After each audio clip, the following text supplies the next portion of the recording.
I'm sitting in the break room of a McDonald's restaurant in Milford, Massachusetts. I'm eating an Egg McMuffin, and I am not happy.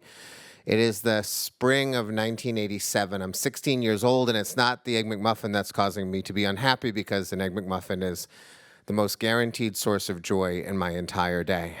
But not on this day. I'm upset because I'm about to meet my mortal enemy for the first time, and I know it's not going to go well. I've been working at this restaurant for 2 months now. I actually live 3 towns away in Blackstone, Massachusetts, but I found out that this place pays $4.65 an hour, and that's 20 cents more than the White Hen Pantry 5 minutes from my house. And I figured, even though it's a 30-minute drive, the 20 cents will absolutely make up for the time and the gas, which it does not.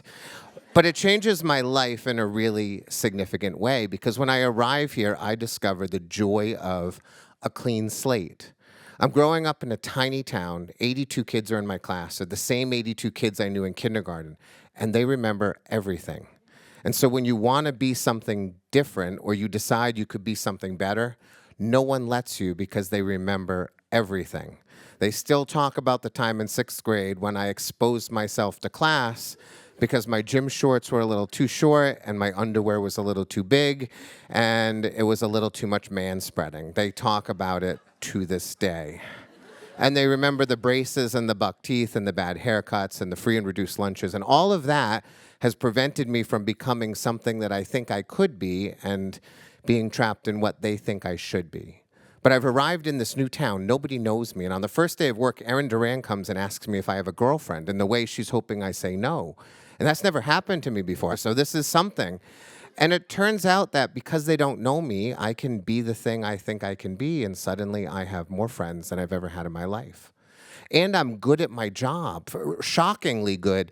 In 1980s, the job at the McDonald's that is the hardest is running the bin. I have been a public school teacher for 24 years, and I can tell you that I have not had a day in my classroom as taxing as a day running the bin at McDonald's during rush hour in 1987.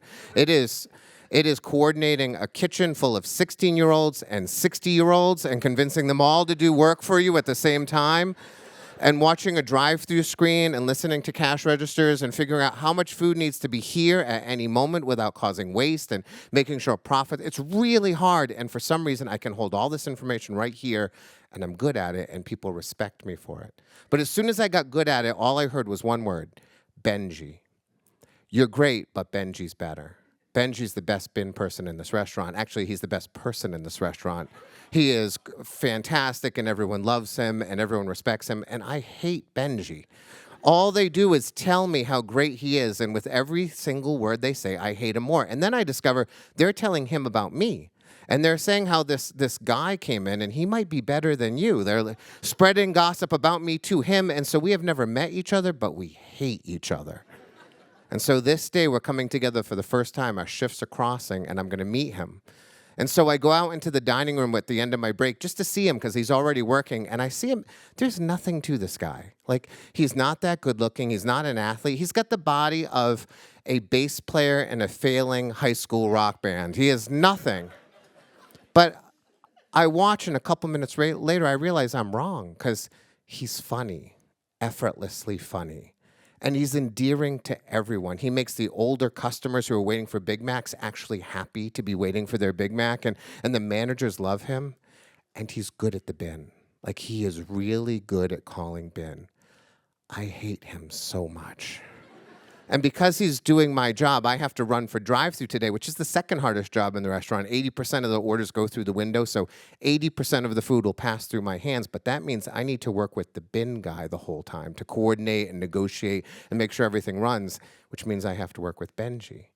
And so for the first hour, we don't talk to each other unless it's about work. And we clearly hate each other. We're not hiding it in any way whatsoever. But unless it has to do with work, I don't say a word. And then after an hour, it gets like awkward, and I start to think maybe he thinks I'm afraid to say something to him. So I'm like, no, I'm going to do something here. And so I go up to him and I say, why are you coming in at 10:30 on a Saturday? What's 10:30? And he says, I watch Saturday morning cartoons, which in 1986 is a thing. All the new cartoons, the Smurfs and the Snorks and Super Friends, they're all out in the morning, and we eat sugar disguised as cereal, and we watch these things. And he says, the gummy bears start at 9:30 and they end at 10, and then I come to work. And he says it without irony or embarrassment. I can't believe it. And so I walk over to the drive-thru, I drop a bag off, and when I come back to the bin, I say, listen to me. Dashing and daring, courageous and caring, faithful and friendly with stories to share. And I take some food and I walk back to the drive-thru. And as I come back over, he is singing before I get to the bin. He says, all through the forest, they sing out in chorus, marching along as their songs fill the air.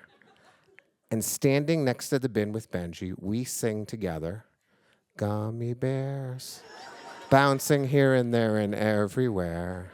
High adventure that's beyond compare. They are the gummy bears.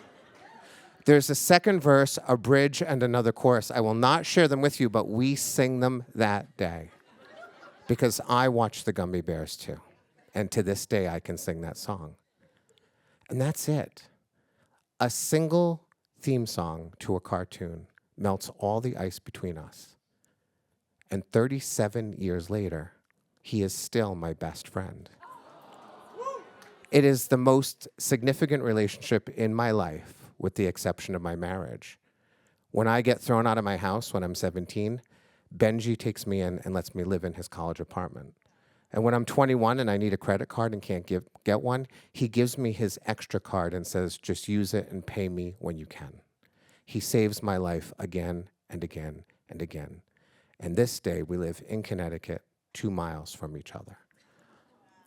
And when I think back on that day that I stood at that bin and sang a cartoon song to him, I'm reminded how little it takes to sort of reach out to someone and like just open the crack of a window. And you just get the window open and then it becomes a door and it becomes a lifetime.